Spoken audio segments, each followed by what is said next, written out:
Yavrum canım diyerek büyüttün beni, ninniler söyleyip uyuttun beni. Geceleri kalkıp doyurdun beni. Her zaman anne ararım seni. Geceleri kalkıp doyurdun beni. Her zaman annem muhtacım sana. Annelerin hakkı çoktur ödenmez. Sayfalarca yazsam yine tükenmez. Annem ölse bile ismi silinmez. Her zaman annem ararım seni. Annem ölse bile ismi silinmez. Her zaman annem muhtacız sana.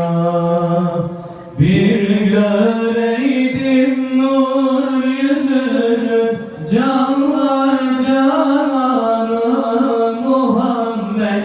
Bir göreydim nur yüzünü, canlar cananı Muhammed.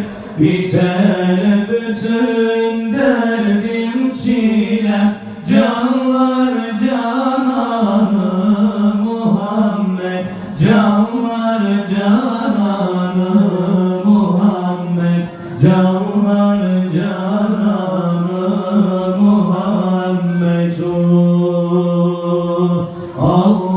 Allahümme salli ala seyyidina ya Muhammed.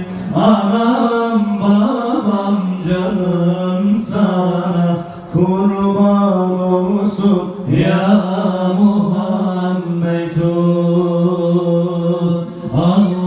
Allahümme salli ala seyyidina ya Muhammed.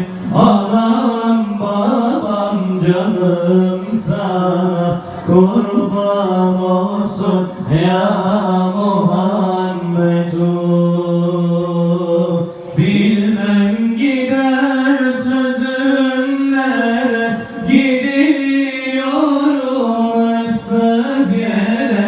Bilmem gider sözüm nere, gidiyorum ıssız yere.